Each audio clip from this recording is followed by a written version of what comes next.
Bismillahirrahmanirrahim. Kali ini tentang kana wa akhwatuha. Jadi kana dan saudara-saudaranya. Kana dan saudara-saudaranya adalah termasuk kelompok amil nawasikh. Nawasikh itu dari kata nasikhun. Bentuk mufradnya adalah nasikhun, jamaknya adalah nawasikh. Amil nawasikh itu adalah amil yang masuk ke dalam susunan mubtada dan khobar. Dan dia dinamakan dengan nawasikh, artinya yang merusak atau menyalin ulang. Karena amil tersebut itu merusak atau menyalin ulang susunan mubtada dan khobar. Jadi awalnya susunan ini adalah susunan mubtada dan khobar. Kemudian dia dimasuki oleh amil nawasikh. Maka yang awalnya mubtada nanti akan berubah menjadi isimnya kana. Yang awalnya khobarnya mubtada akan berubah menjadi khobarnya kana dan seterusnya. Adapun amil nawasikh itu ada 3 macam. Yang pertama adalah kana dan saudara-saudaranya. Kemudian yang kedua adalah inna dan saudara-saudaranya. Dan yang ketiga adalah donna dan saudara-saudaranya. Kali ini kita akan membahas dahulu tentang kana dan saudara-saudaranya. Contoh berikut. Zaidun alimun. Zaidun adalah mubtada. Zaidun alimun. Alimun menjadi khobarnya. Jadi susunan awalnya adalah jumlah ismiyah yang terdiri dari mubtada dan khobar. Lalu kemudian masuklah kana dalam zaidun alimun ini menjadi kana zaidun aliman, yang awalnya zaidun di sini menjadi mubtada, sedangkan alimun menjadi khobarnya mubtada, ya. Setelah dimasuki kana, zaidun tidak lagi menjadi mubtada tapi dia dinamakan isimnya kana, ya, isimnya kana. Sedangkan aliman yang awalnya menjadi khobarnya mubtada, dia menjadi khobarnya kana. Jadi dia merusak susunan mubtada dan khobar. Kana masuk ke dalam mubtada dan khobar. Jadi amil nawasikh adalah amil yang masuk ke dalam susunan mubtada dan khobar dan merusaknya menjadi mubtada menjadi isimnya, khobar menjadi khobarnya, begitu. Oke, berikutnya amil nawasikh kana wa akhwatuha itu memiliki amal atau dia memiliki pengamalan. Selayaknya dia sebagai amil, maka dia bisa mengamalkan pada lafadz yang dimasukinya. Pengamalan dari kana wa akhwatuha adalah tarfa'ul isma wa tansibul khobar. Artinya adalah merofakkan mubtada menjadi isimnya dan menasobkan khobar menjadi khobarnya. Ismah di sini artinya adalah mubtada. Artinya mubtada di situ tetap dibaca rofa, cuman statusnya sebagai isimnya kana, bukan lagi sebagai mubtada. Dan khobar yang awalnya dibaca rofa, karena dia menjadi khobarnya kana, maka dia dibaca nasob. Contohkan misalkan dalam Al-Quran ada ayat kuntum khaira ummatin ukhrijat linnas, ya. Dalam ayat kuntum khaira ummatin. Di sini ada lafaz kuntum. Kuntum ini adalah bentuk tasrif lugawi dari kana. Jadi kana, kalau kita tasrif lugawi kana kanu, maka nantinya kita akan bertemu dengan lafaz kuntum. Kuntum khaira ummatin. Tum ini adalah sebagai isimnya kana. Jadi ini adalah kana yang bertemu dhamir tum, dhamir rafa' mutaharrik. Nah, tum di sini adalah menjadi isimnya kana, maka dia dibaca rofa. Nah, sedangkan khaira ummatin ini adalah susunan idhofah. Khaira menjadi mudhof, ummatin menjadi mudhof ilaih. Nah, khaira ummatin ini adalah menjadi khobarnya kana, sehingga dia dibaca nasab khaira. Pada awalnya kuntum khaira ummatin seandainya dipisah, ya, seandainya tidak dimasuki kana, maka susunannya akan seperti ini. Jadi antum khairu, jadi dia khobar dibaca rafa. Antum menjadi mubtada, khairu ummatin dia menjadi khobar. Nah, karena dia dimasuki kana, maka kuntum khaira ummatin, khobar yang awalnya dibaca rafa khairu menjadi khaira ummatin. Jadi tarfa'ul isma wa tansibul khobar. Jadi pengamalan kana adalah merofakkan mubtada menjadi isimnya dan menasobkan khobar menjadi khobarnya. Bukan lagi khobarnya mubtada tapi khobarnya kana. Berikutnya akhwatu kana. Jadi tadi ada kana wa akhwatuha, kana dan beberapa saudara-saudaranya. Yang dimaksud saudara-saudaranya kana di sini adalah lafadz-lafadz lain yang bisa beramal seperti halnya kana. Artinya dia bisa masuk ke dalam susunan mubtada khobar dan menjadikan mubtada rofa sebagai isimnya dan menjadikan khobar nasab sebagai khobarnya. Untuk saudara-saudaranya kana atau akhwatu kana di sini terbagi menjadi 3 kelompok. 1, beramal tanpa syarat. 2, beramal dengan syarat didahului nafi. Dan 3, nanti beramal dengan syarat didahului oleh ma masdariyah dzarfiyah. Nah, untuk saudara-saudaranya kana yang beramal tanpa syarat adalah berikut. Kana, adha, dolla, bata, dolla, tidak berharokat, bata, amsah, asbaha, soro, dan laisa. Contoh misalkan fa asbahtum. Jadi ada contoh fa asbahtum bi ni'matihi ikhwana. Jadi asbaha di sini menjadi saudaranya kana. Isimnya adalah dhamir tum, ini menjadi isimnya asbaha, dan ikhwana dia menjadi khobarnya asbaha. Awalnya adalah antum, ya, awalnya adalah antum. Kalau seumpama dia tidak dimasuki asbaha, adalah antum ikhwanun begitu. Jadi khobarnya pun dibaca rofa menjadi khobar biasa. Antum menjadi mubtada'nya. Lalu dia dimasuki oleh asbaha, dan asbaha termasuk saudaranya kana, bisa beramal sebagaimana kana, yakni tarfaul isma, ya tadi di atas, tarfaul isma buatan sibul khobar. Nah, contoh berikutnya, dolla wajhuhu muswadda. Dolla wajhuhu muswadda. Dolla di sini adalah termasuk salah satu saudaranya kana. Dia beramal tarfaul isma buatan sibul khobar juga. Wajhuhu di sini menjadi isimnya dolla, dan muswadda dia menjadi khobarnya dolla. Jadi wajhuhu menjadi isimnya dolla dan muswadda menjadi khobarnya dolla.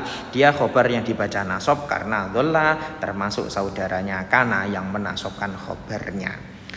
Sedikit catatan untuk beberapa saudaranya kana selain 2 ini. Jadi beberapa saudaranya kana yang ada dalam baris ini selain soro dan laisa, dia bisa beramal sebagaimana kana apabila bermakna mudahnya kita sebut saja maknanya adalah menjadi.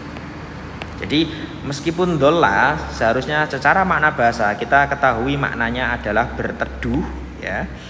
Kemudian atau misalkan bata kita tahu secara makna bahasa biasanya dia dimaknani dengan menginap, ya.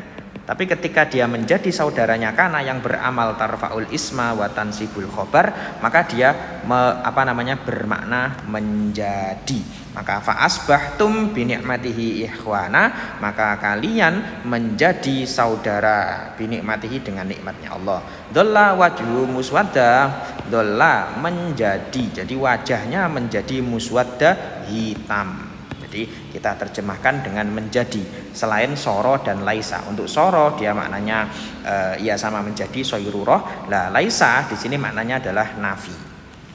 Kemudian yang kedua adalah kelompok saudaranya kana yang beramal dengan syarat didahului oleh nafi, yaitu fati'a, zala, bariha, infakka. Dia bisa didahului oleh ma nafi yang bermakna tidak, atau dia bisa didahului oleh la nafi yang bermakna tidak, yang jelas maknanya tidak. Contoh misalkan dalam ayat Al-Quran adalah walau sya'a rabbuka la ja'alan nasa ummatan wahidah wala yazaluna mukhtalifin. Nah, jadi di sini wala yazaluna dan mereka masih, ya, yazaluna ini isimnya adalah berupa domir yang merujuk kepada nas. Jadi isimnya la yazaluna adalah berupa domir yang merujuk kepada nas. Mukhtalifina di sini menjadi khobar yang dibaca nasab. Karena mukhtalifin ini berupa jamak mudzakkar salim, ketika nasab dia ditandai dengan ya, sehingga bentuknya adalah mukhtalifina. La yazalu. Nah, la yazalu di sini didahului oleh la nafi. Jadi dia sudah benar, artinya sudah memenuhi syarat untuk beramal didahului oleh nafi. Dan yang terakhir dari kelompoknya saudaranya kana adalah ada yang beramal dengan syarat didahului oleh ma masdariyah dzarfiyah. Ma masdariyah dzarfiyah. Dikatakan masdariyah karena dikatakan ma masdariyah dzarfiyah karena ma dan dama yang dimasukinya itu bisa ditakwil menjadi masdar dan menjadi dzorof. Sehingga contoh misalkan ahsin madum. Oke, ini harusnya madum ta. Jadi ahsin berbuat baiklah, madum ta. Maknanya ma di sini adalah selama atau selagi ya. Jadi mumpung ya, selama atau selagi, hayya selagi kamu masih hidup. Selagi kamu masih hidup. Nah, posisi madama di sini dia bisa diposisikan dengan masdar dan dzaraf. Nah, sehingga ma di sini disebut sebagai masdariyah dzarfiyah.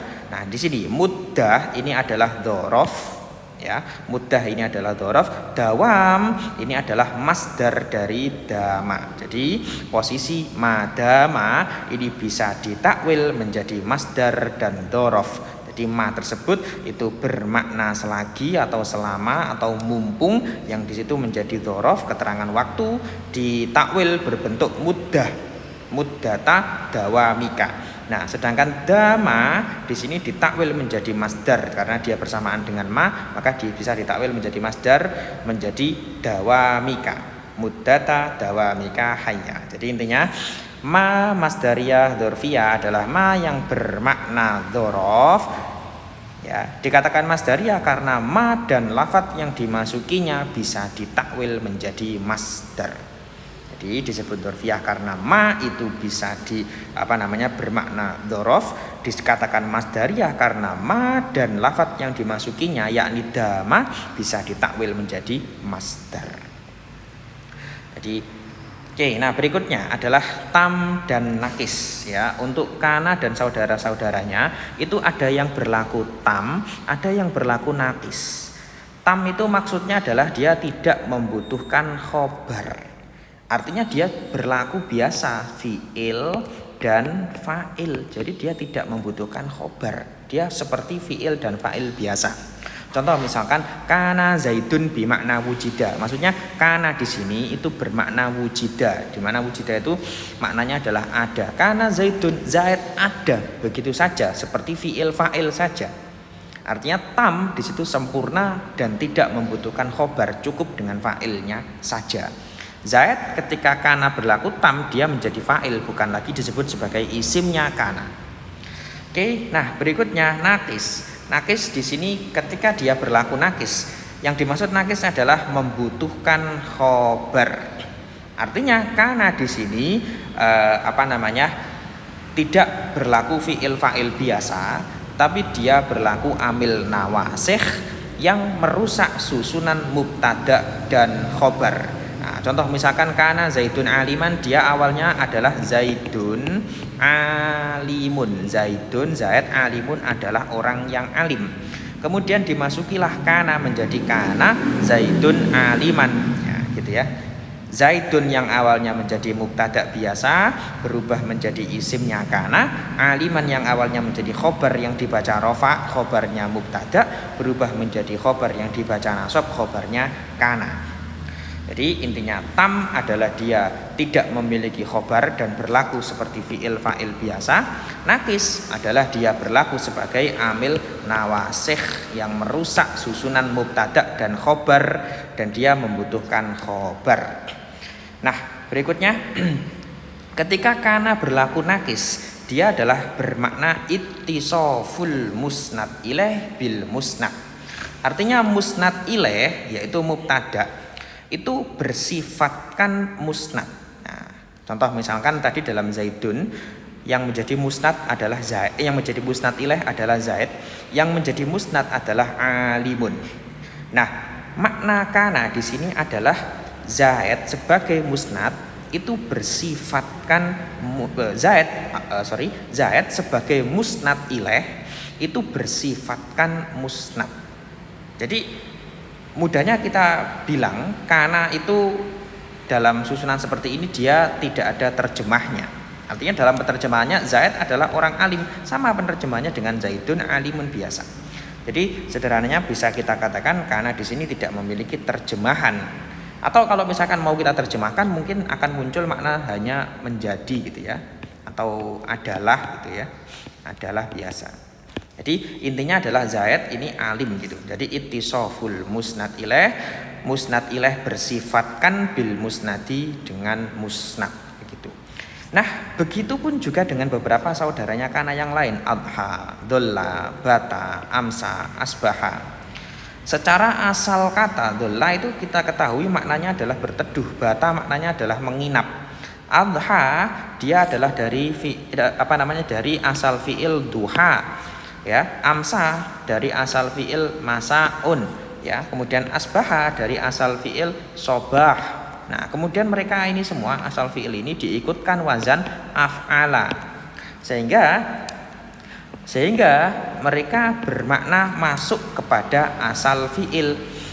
Adha maknanya adalah masuk waktu duha, makna bahasanya. Amsa makna bahasanya adalah masuk waktu sore. Asbaha makna bahasanya adalah masuk waktu subuh. Ya, bata makna bahasanya adalah menginap. Dolla makna bahasanya adalah berteduh. Karena makna bahasanya tadi adalah ada atau bimakna wujida.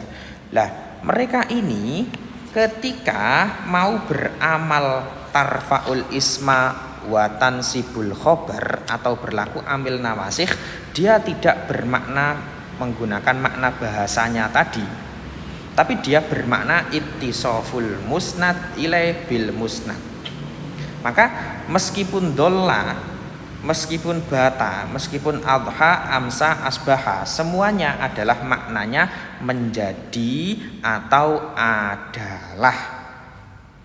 Apabila kok ternyata adha itu bermakna masuk waktu duha, dolla bermakna berteduh, bata bermakna menginap, amsa bermakna masuk waktu sore, maka dia berlaku tam. Jadi dia berlaku sebagai fiil fa'il biasa. Jadi kapan kana adha dolla bata amsa asbaha itu berlaku tam kalau dia bermakna bermakna makna bahasanya. Kapan dia berlaku naqis? Ketika dia bermakna ittisoful musnad ilaih bil musnadi ini tadi. Jadi atau dia bermakna menjadi atau bermakna adalah. Oke, begitu kira-kira.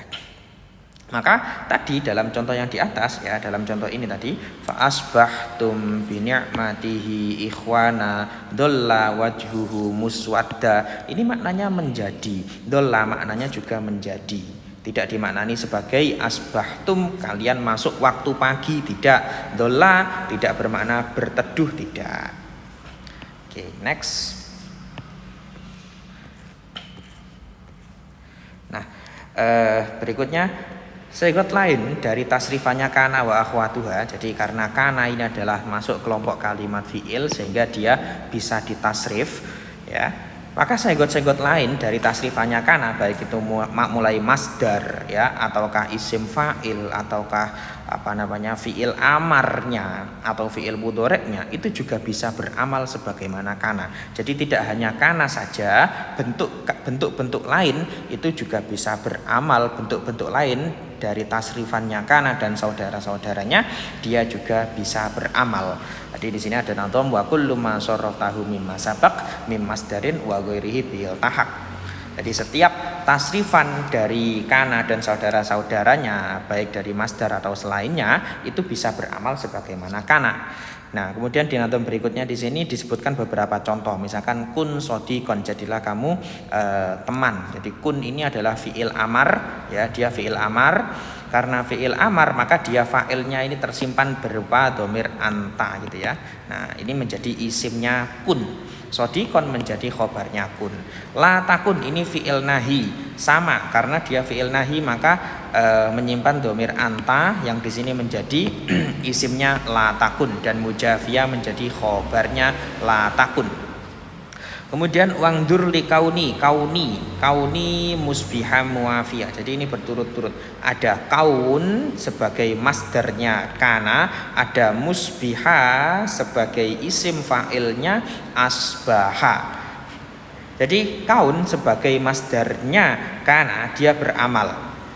Isimnya kaun adalah ya mutakallim.